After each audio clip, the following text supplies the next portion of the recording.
창세기 22장 1절에서 12절까지의 말씀을 우리 합독하여 읽도록 하겠습니다. 오늘 창세기 22장 1절로 12절의 말씀을 통하여 믿음의 조상 아브라함이라는 제목으로 말씀을 전하기 원합니다. 우리 자리에서 일어나셔서 오늘 우리에게 주신 하나님의 말씀 함께 합독하여 읽도록 하겠습니다. 창세기 22장 1절로 22절 말씀입니다. 함께 읽습니다. 시작. 그 일 후에 하나님이 아브라함을 시험하시려고 그를 부르시되 아브라함아 하시니 그가 이르되 내가 여기 있나이다. 여호와께서 이르시되 내 아들 내 사랑하는 독자 이삭을 데리고 모리아 땅으로 가서 내가 내게 일러준 산 거기서 그를 번제로 드리라. 아브라함이 아침에 일찍이 일어나 나귀의 안장을 지우고 두 종과 그의 아들 이삭을 데리고 번제에 쓸 나무를 쪼개어 가지고 떠나 하나님이 자기에게 일러 주신 곳으로 가더니 제3일에 아브라함이 눈을 들어 그곳을 멀리 바라본지라. 이에 아브라함이 종들에게 이르되 너희는 나귀와 함께 여기서 기다리라. 내가 아이와 함께 저기 가서 예배하고 우리가 너희에게로 돌아오리라 하고 아브라함이 이에 번제 나무를 가져다가 그의 아들 이삭에게 씌우고 자기는 불과 칼을 손에 들고 두 사람이 동행하더니 이삭이 그 아버지 아브라함에게 말하여 이르되 내 아버지여 하니 그가 이르되 내 아들아 내가 여기 있노라. 이삭이 이르되 불과 나무는 있거니와 번제할 어린 양은 어디 있나이까. 아브라함이 이르되 내 아들아 번제할 어린 양은 하나님이 자기를 위하여 친히 준비하시리라 하고 두 사람이 함께 나아가서 하나님이 그에게 일러주신 곳에 이른지라. 이에 아브라함이 그곳에 제단을 쌓고 나무를 버려놓고 그의 아들 이삭을 결박하여 제단 나무 위에 놓고 손을 내밀어 칼을 잡고 그 아들을 잡으려 하니 여호와의 사자가 하늘에서부터 그를 불러 이르시되 아브라함아 아브라함아 하시는지라.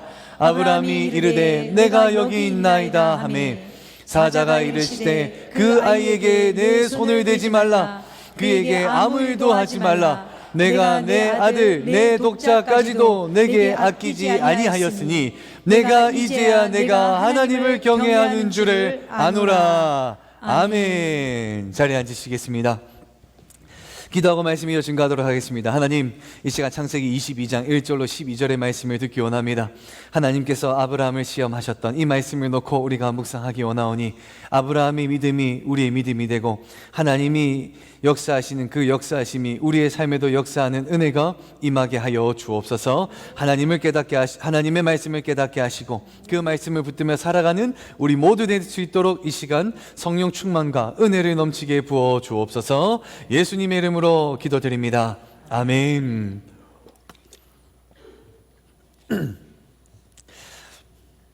제가 이전에 차세대 사역을 할 때 일인데요, 이 학생들이 모여서 예배 드리는 공간이 이 교육관에서 예배를 드렸는데 이 교육관 출입문 바로 앞에는 도로가 있었어요. 그래서 차들이 왔다 갔다 그래서 이 주일 아침이 되면 아이들이 그 도로를 왔다 갔다 하는데 혹여나 조금 위험할까 싶어 교육자들이 이렇게 정문 앞에 나가서 아이들을 맞이를 합니다. 그래서 아이들 왔니? 차 조심해라. 뛰어다닐 때 손 들고 다녀라.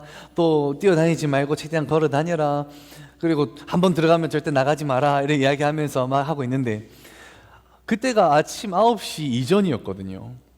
근데 도로가 있지 않습니까? 제가 거기 나가 있을 때 도로 끝이 이렇게 보여요. 저 끝이.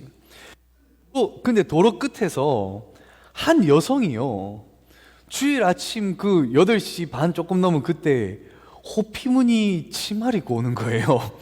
그래서 제가 아니 저분은 도대체 무슨 일을 하시길래 주일 아침에 어딜 놀러 가시길래 주일 아침에 저렇게 호피무늬 치마를 입고 이렇게 가실까 해서 보고 있는데 저희 교회 쪽으로 오는 거예요. 제가 호기심이 생기잖아요.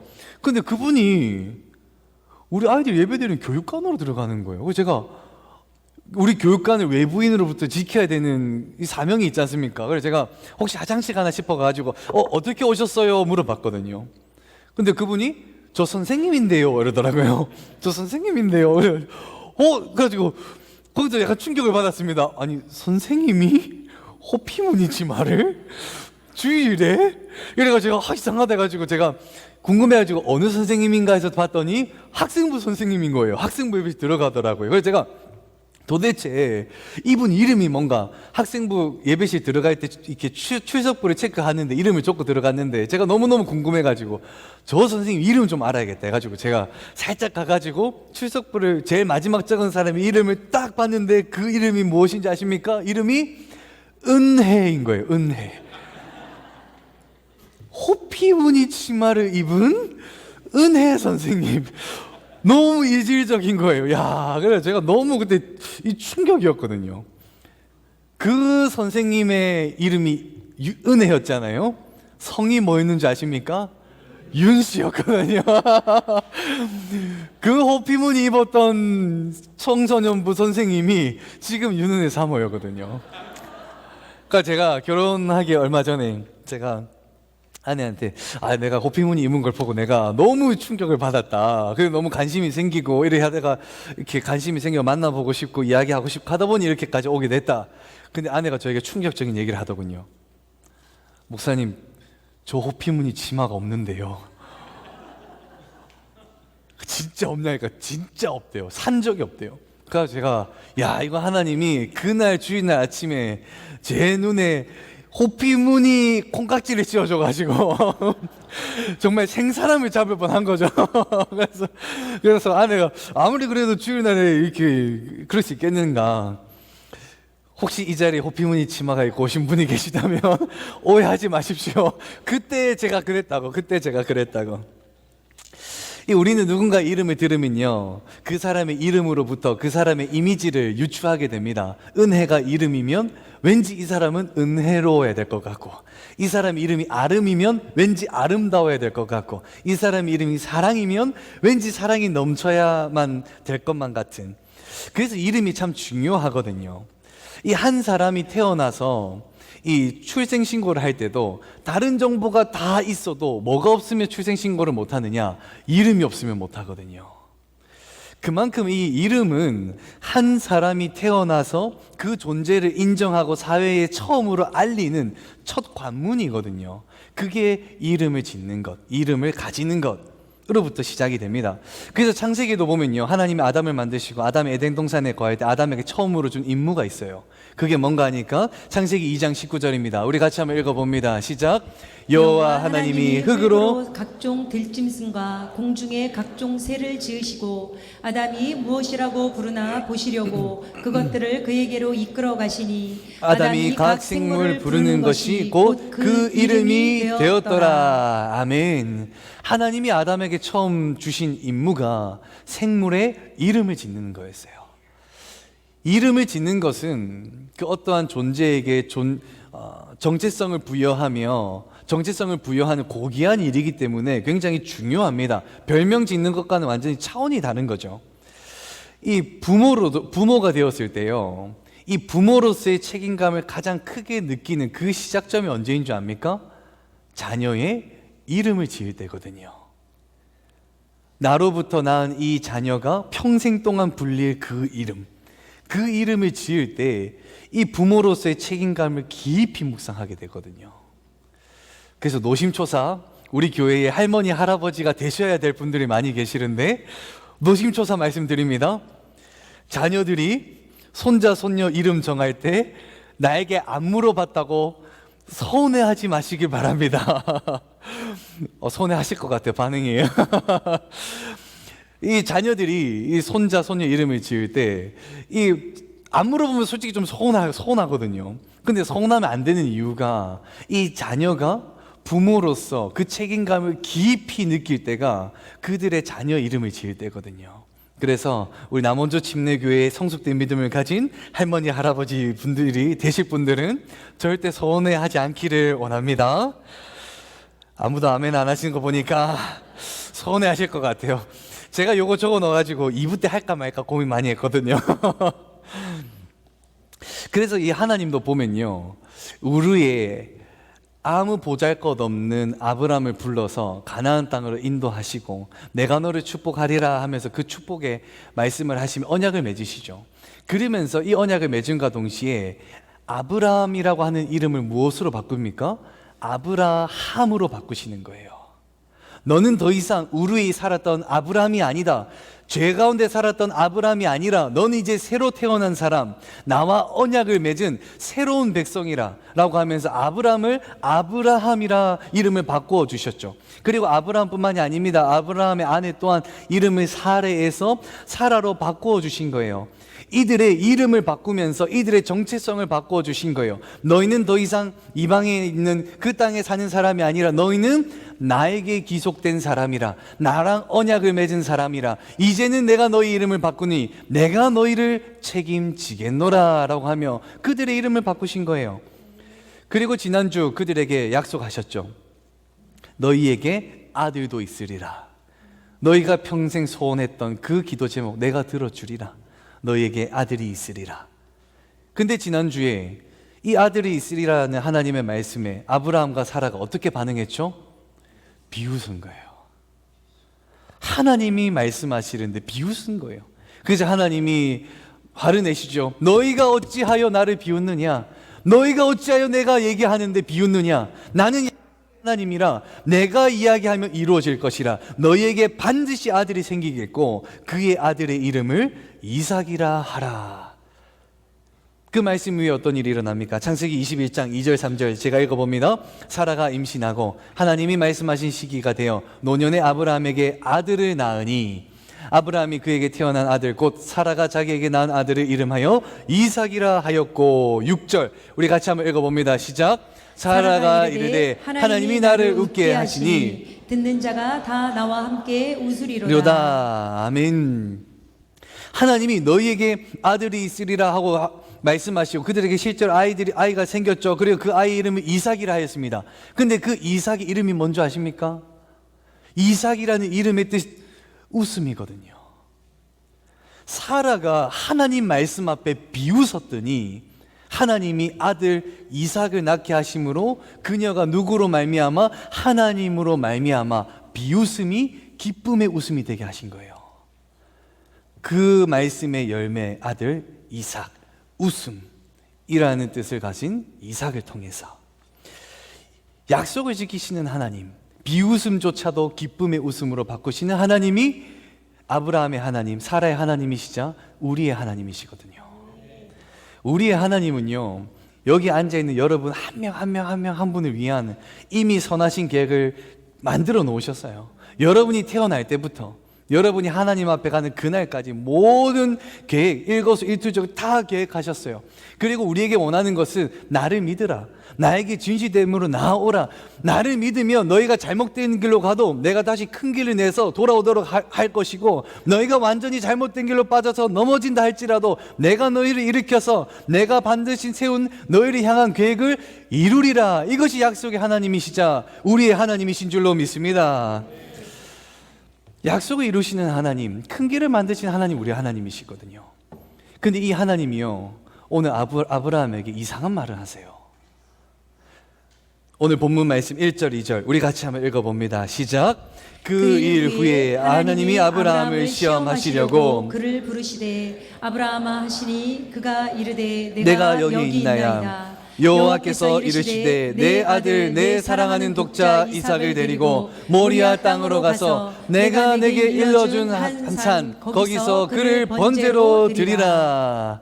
우린 여기서 첫 번째를 알 수 있습니다. 첫 번째 같이 읽어봅니다. 시작. 의인도 시험을 받습니다. 하나님이요, 아브라함의 믿음을 보시고 그의 믿음을 의롭다 여기셨거든요. 아브라함은 이미 하나님 앞에 의인인 거예요. 그런데 하나님이 오늘 말씀에 이상한 말을 하신다 말씀하셨죠. 내가 그를 시험하리라, 내가 그를 시험하리라라고 말씀하세요. 아이러니합니다. 의인은 시험을 안 받는 사람이라고 생각하지만 실제로는 의인은 시험을 받는다는 거예요. 성경에도 보면요, 의인이 시험을 받는 게 많이 있어요. 솔로몬도 이방의 여왕에게 시험을 받게 되고요, 다니엘과 세 친구도 이방 나라에게 시험을 받게 되고요, 이스라엘 이 하나님으로부터 배고픔의 시험, 거짓 선지자들의 시험, 그리고 이방 나라의 시험을 통해서 수도 없이 시험 받는 장면을 찾아볼 수 있단 말이죠. 그런데 유일하게 하나님이 먼저 한 개인을 시험하는 장면은 성경에서 한 장면밖에 나오지 않아요. 그 장면이 어느 장면인가? 오늘 장면이거든요. 하나님이 아브라함의 믿음을 먼저 시험하시는 것. 하나님은 아브라함을 통해서 확인하시고 싶은 거예요. 너 나 진짜로 믿어? 내가 너의 진짜 하나님이야? 너 정말 나의 언약을 믿느냐?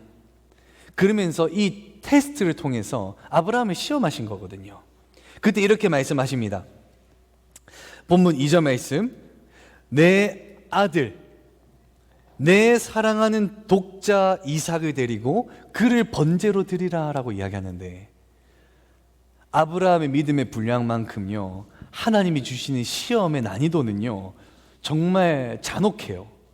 왜 2절 말씀을 우리가 봐야 되냐면, 하나님이 아브라함에 말씀하실 때 이렇게 말씀하셔도 돼요. 내 아들을 내게 바치라. 내 아들을 내게 바치라. 근데 하나님은 내 아들 앞에 수식어를 붙여요. 무슨 수식어를 붙이냐 하니까 2절 계속 띄워주세요. 그 앞에 뭐라고 말씀하시죠? 내 아들, 내 사랑하는 아들, 네가 사랑하는 아들, 거기다가 하나밖에 없는 외동아들 독자 이삭을 데리고 번제를 드리라라고 이야기합니다. 이 번제는요, 아브라함이 수도 없이 드렸을 게 번제고, 아브라함은 번제가 무엇인지 알고 있어요. 근데 번제가 뭐냐면, 레위기에 보면요, 번제를 드릴 때 양을 잡습니다. 근데 그 양을 잡을 때요, 나무를 깔아놓고 그 위에 양을 잡는데 어떻게 잡는 줄 아십니까? 양의 가죽을 벗겨냅니다. 그리고 양의 배를 갈라 양 안에 있는 오물들을 다 제거합니다. 그리고 그 과정 속에서 나온 피를 제단에다가 뿌리고, 양의 가죽은 버리고 오물된 건 버리고, 그 양, 그 순수한 그 자체를 드리는 게 번제거든요. 하나님이 그냥 아들을 바쳐라 해도 되는데, 하나님은 아브라함에게 번제를 드리래요.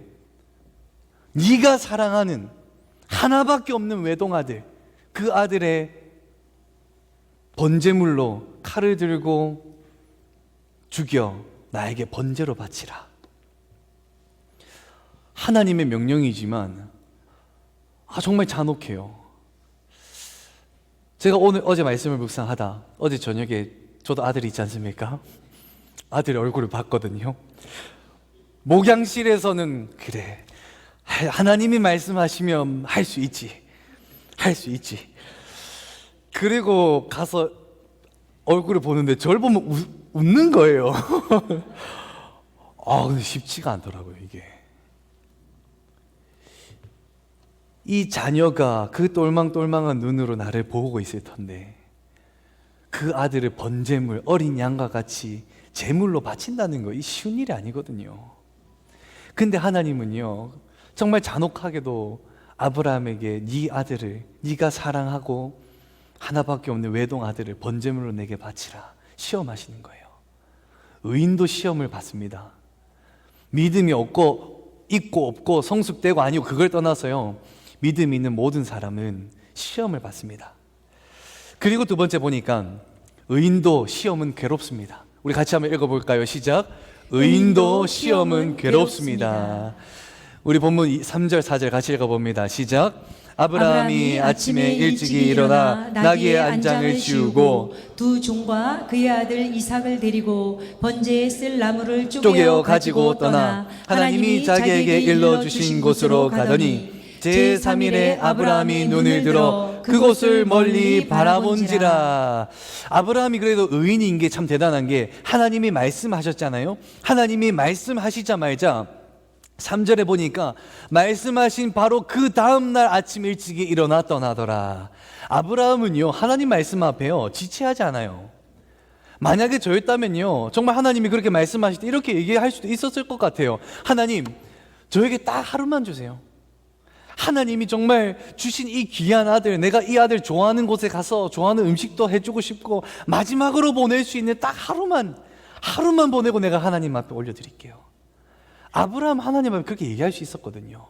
하나님의 음성을 듣고 대화하는 아브라함, 하나님께 부탁할 수 있었어요. 그러나 아브라함 하나님 앞에 지체하지 않아요. 하나님의 말씀이기에 지체하지 않고 듣는 그 즉시 순종하여 나아간 거예요. 우리가 여기서 기억해야 되는 건, 사람의 일이라면요, 우리가 시간을 두고 심사숙고하면서 결정하는 게 옳습니다. 그러나 하나님의 일 앞에서는 지체해서는 아니 됩니다. 사람 일이라면 지체해도 돼도 하나님 일 앞에서 우리가 지체하고 망설이게 되면요, 그 망설이는 순간 우리의 마음속에 사단이 비집고 들어와서 다른 생각을 불어넣게 돼요. 하나님의 일 앞에 즉각적인 순종으로 순종하게 되면 사단이 틈탈 수가 없는데, 하나님의 일 앞에 우리가 망설이게 되면 그 틈에 사단이 틈탄다니까요. 사단이 틈타서 결국은 하나님의 일을 못하게 만들어버려요. 하나님의 일 앞에서는 망설이지 않는 우리 모두 되기를 원합니다. 아브라함은 망설이지 않았어요. 지체하지도 않았어요. 아침에 눈 뜨자마자 주님의 말씀에 순종하여 나아갑니다. 그런데 이 의인 아브라함도 하나님의 말씀에 즉각적으로 순종해도요, 이 마음이 요동칠 수밖에 없거든요. 그게 어디서 나타나느냐? 오늘 본문 4절입니다. 같이 한번 읽어봅니다. 시작. 제3일에 아브라함이 눈을 들어 그곳을 멀리 바라본지라. 아브라함이 길을 떠나는데 자신의 집에서 모리아 산까지 한 70km 정도 되는 3일 동안 꼬박 가야지 되는 거리, 그 길인데 아브라함이 길을 떠났는데 며칠이 되어서야, 3일이 되어서야, 그제서야 비로소 눈을 들어 목적지를 바라봤더라라고 기록하고 있어요. 성경에서는 아브라함의 고뇌가 나타나지 않고 있지만 아브라함의 그 상황의 대부분요, 아브라함이 길을 떠났지만 목적지를 못 보는 거예요. 왜요? 그 목적지에서 내 사랑하는 아들 이삭을 죽여야 되니까, 내가 내 손으로 내 아들의 피를 묻혀야 되니까 그 마음이 요동쳐가지고요, 거길 보지도 못하는 거예요. 그냥 땅만 쳐다본 채 뚜벅뚜벅, 지금은 같이 걸어가도 올 때는 어떻게 될런지, 내 사랑하는 아들 이삭과 보내는 마지막 시간이구나, 고개도 들지 못하고 땅만 보면서 가는 거예요. 그 마지막 도착하고 나서 그때서야 고개를 들어, 저것이 내가 가야 될 곳이구나. 그리고 5절에 이렇게 이야기합니다. 우리 같이 한번 읽어봅니다. 시작. 이에 아브라함이 종에게 이르되 너희는 나귀와 함께 여기서 기다리라. 내가 아이와 함께 저기 가서 예배하고. 여기까지 예배하고. 여기서 아브라함이 모리아산에 도착했을 때 종들에게 이야기하죠. 내가 누구와 함께 저기 가서 예배한다라고 이야기합니까? 저 아이. 목적지에 도착했을 때 아브라함은요, 아들 이삭을 이삭이라고 부르지 않습니다. 저 아이랑 같이 갈 거다. 종들아 기다리라. 저 아이랑 같이 가서 내가 예배하고 오리라. 아브라함이 이 마음이 요동치니까요, 혹여나 아들을 이삭이라고 불러버리면 혹여나 내가 결단한 것이 변할까, 또는 내 마음이 더 요동칠까 봐 아들을 이삭이라 부르지 않고 저 아이라고 부르며 거리를 둡니다. 저 아이랑 내가 같이 가겠노라. 근데 이 요동치는 마음을 붙잡을 수 없는 게 5절, 나머지 9절도 같이 한번 읽어봅니다. 우리부터 시작. 우리가 너희에게로 돌아오리라 하고. 이 아브라함의 마음도 왜 요동치는 게 여기서 나타나냐면요, 아브라함이 지금 모리아 산에 가서 누구를 바칩니까? 아들을 바치잖아요. 아들과 함께 올라가서 아들을 바치고 나면 돌아올 때 누구밖에 없습니까? 아브라함밖에 없잖아요. 근데 아브라함이 여기서 뭐라고 이야기합니까? 우리가 너희에게로 돌아오리라. 아브라함도 이 마음이 요동치는 거예요. 하나님 말씀에 순종하여 가야겠고 아들을 바쳐야겠고, 흔들리는 마음을 붙잡기 위해서 아들 이삭을 저 아이라고 이야기하지만 그의 본성은 또 아이랑 함께 돌아오고 싶고 우리가 돌아오겠노라 라고 이야기하면서 아브라함이 보니까요, 마음이 요동치는 거예요. 마음이. 성경에서는 요동치는 마음을 기록하고 있지 않지만 그 상황 속에 깊이 들어가 보면요, 아브라함의 심정이 느껴질 수 있습니다. 아무리 의인이라 하더라도요, 이 시험은 괴로워요. 시험은 괴롭습니다. 그러나 이 아브라함은 그 괴로움 가운데서도 산 위로 올라가게 되죠. 그리고 어떻게 합니까? 22장 9절 10절 읽기 전에 세 번째, 우리 같이 읽어봅니다. 시작. 의인은 시험을 통해 결국 하나님을 경외합니다. 9절 10절 같이 읽어봅니다. 시작. 하나님이 그에게 일러주신 곳에 이른지라. 이에 아브라함이 그곳에 제단을 쌓고 나무를 버려놓고 그의 아들 이삭을 결박하여 제단 나무 위에 놓고 손을 내밀어 칼을 잡고 그 아들을 잡으려 하니. 이 요동치는 마음을 붙잡고 모리아 산으로 올라갑니다. 나무를 깔아놓고 그 위에 이삭의 손을 묶어 놓습니다. 사진 한 장 보여주시죠. 묶어 놓고 아브라함이 이제 내가 하나님의 말씀에 순종하여 이 아이를 번제물로 드리겠노라. 아이의 머리 위에 축조를 하고 그 손으로 칼을 쥐고 아이의 목숨을 끊기 위해 손을 든 그 순간에 하나님의 천사의 말씀이 그에게 임하는 겁니다. 아브라함아, 아브라함아, 아브라함아, 아브라함아, 그 손을 멈춰라. 네가 들고 있는 그 칼을 멈추어라. 네 아이에게 손도 대지 말라. 내가 너희 믿음을 보았노라. 그러면서 12절에 이렇게 이야기합니다. 우리 같이 한번 읽어보실까요? 시작. 사자가 이르되 그 아이에게 내 손을 대지 말라. 그에게 아무 일도 하지 말라. 내가 내 아들 내 독자까지도 내게 아끼지 아니하였으니 내가 이제야 내게 하나님을 경외하는 줄 아노라. 아멘. 이 모든 사건을 통해서 하나님이 하시고자 한 결말이 여기 나오는 거예요. 이제야 내가 하나님을 무엇하는 줄 아노라? 경외하는 줄 아노라. 이삭을 제물로 바쳐라라고 이야기했던 그 모든 목적은 무엇이었는가? 아브라함아, 네가 나를 경외하느냐? 네가 나를 경외하는가? 하나님은 아브라함이요, 믿음이 있나 없나를 보려고 한 게 아니에요. 나를 경외하는가 경외하지 않는가. 사랑하는 성도 여러분, 하나님을 경외하기를 원합니다. 우리의 신앙의 목적이 하나님 경외하는 거예요. 이 시험하면은 구약에 떠오르는 인물이 있습니다. 욥이라는 인물이 있었어요. 이 욥이 의인으로서 이 세상을 잘 살아가고 있는데 어느 날 사단이 하나님 앞에 나와서 이야기합니다. 이 욥도 하나님을 경외하는지 확인해 볼 필요가 있지 않겠습니까? 그래서 욥 1장 8절에 이렇게 하나님이 얘기하시죠. 여호와께서 사단에게 이르시되 내가 내 종 욥을 주의하여 보았느냐? 욥 너가 가서 봤느냐? 그와 같이 온전하고 정직하여 나를 경외하는 자는 이 세상에 없다. 욥은 이 세상에서도 나를 가장 경외하는 자다라고 이야기할 때 사단이 뭐라고 얘기합니까? 9절 같이 읽어봅니다. 시작. 사단이 여호와께 대답하여 이르되 욥이 어찌하여 까닭없이 하나님을 경외하리까? 사단이 하나님에게 얘기합니다. 하나님, 욥이 가진 게 많아. 그 가진 것 때문에 하나님을 경외하는 겁니다. 만약 욥이 가진 것이 사라진다면 하나님을 경외하리까? 내가 시험해도 되겠습니까? 그저 하나님이 시험하거라. 욥은 너가 시험하다 하더라도 나를 끝까지 경외할 자니라. 그러나 너가 시험하더라도 욥의 목숨을 빼앗지 마라. 욥의 목숨은 내 것이다. 욥의 시험의 목적도요, 하나님을 경외하는가 경외하지 않았는가였거든요. 시험이 왔을 때요, 이 시험으로 말미암아 우리가 무너지잖아요. 그러면 우리 스스로를 점검해 봐야 되는 것이, 시험은 우리를 무너뜨리려고 하는 게 아니거든요. 시험은 우리를 연단하여 하나님을 경외하도록 만드는 거거든요. 믿음이 있는 사람은 시험을 통해 하나님을 경외하게 됩니다. 그러나 시험이 왔을 때 무너져버려서 처참하게 패배해버리면 그것은 믿음이 무너진 것이 아니라 믿음이 처음부터 없었을 가능성이 굉장히 높습니다. 하나님을 경외한다는 것은 공경할 경외, 두려워할 외, 공경하며 두려워하며 높이는 것이 공경의 마음이거든요. 경외의 마음이거든요. 이것이 잘 나타나인 것이 빌립보서 2장 12절의 말씀인데 우리 같이 한번 읽어보겠습니다. 시작.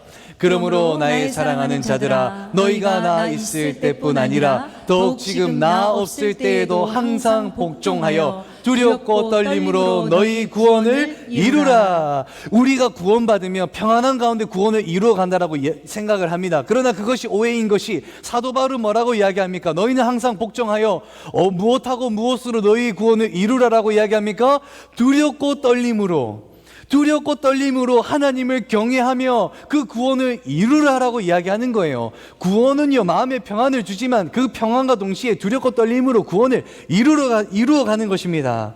사랑하는 성도 여러분, 두렵고 떨림으로 하나님을 경외하며 구원을 이루어 가시기를 주님의 이름으로 축원합니다. 우리는 지난 한 달간 큰 길을 만드시는 하나님, 큰 길을 만드시는 주의 말씀을 묵상하였습니다. 아브라함이 연약할 때 하나님은 큰 길을 만들어 주시며 아브라함을 일으켜 주셨고, 아브라함이 잘못된 길로 갔을 때 다시금 길을 만드셔서 본래 길로 돌아오게 하셨죠.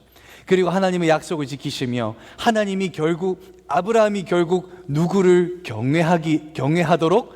하나님을 경외하도록. 아브라함이 하나님을 경외하도록 하는 것이 하나님의 궁극적인 목적이었던 거예요. 우리는 하나님을요, 때론 친구처럼 편안하게 생각하기도 합니다. 그런데 그 하나님이요,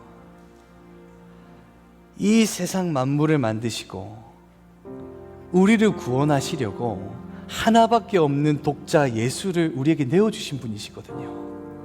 하나님은 우리에게 찾아오시기 위해서 친구처럼 찾아와 주시고 목자가 되어 찾아와 주시며 우리에게 편안함으로 다가와 주신다 할지라도 우리는 그 편안함에 젖어 있는 것을 뛰어넘어 그 하나님을 경외해야 될 줄로 믿습니다. 부모와 자녀와의 관계는 친구처럼 될 수 있다라고 이야기하지만 성경에서 친구처럼 될 수 없다라고 이야기해요. 자녀는 부모를 공경해야 된다. 자녀는 부모를 공경해야 된다. 부모를 높이는 것이 자녀의 마음이다. 그것이 하나님의 마음이거든요. 비록 내가 너희에게 친근하게 다가간다 할지라도, 내가 너희에게 친구가 되고 네 손을 잡아준다 할지라도 너희는 나를 경외하며 나아와야 될지니라. 사랑하는 성도 여러분, 삶을 살아가다 보면은 참 많은 어려움들이 우리에게 다가오기도 합니다. 때로 하나님이 주시는 시험이요, 너무나도 잔혹하게 느껴질 때가 있어요. 왜 이 시험을 나에게 주셨는가? 하나님이 살아계시는데 왜 이토록 잔혹한 시험을 내게 주시는가? 그런데 그 시험의 목적은요, 우리를 무너뜨리려 함이 아니라 우리를 연단하여 순금과 같이 되게 하도록, 그것이 하나님의 마음인 줄로 믿습니다. 이 세상에 정말 굴러가는 돌멩이처럼 보인다 할지라도 내가 너희를 연단하여 순금처럼 되게 하리라. 욥기서 23장 10절의 말씀을 우리 같이 읽도록 하겠습니다. 시작. 그러나 내가 가는 길을 내가 아시나니 그가 나를 단련하신 후에는 내가 순금같이 되어 나으리라. 아멘. 하나님의 시험으로 단련되어 순금같이 되기를 주님의 이름으로 축원합니다. 아멘. 우리 자리에서 일어나셔서 함께 찬양하시겠습니다.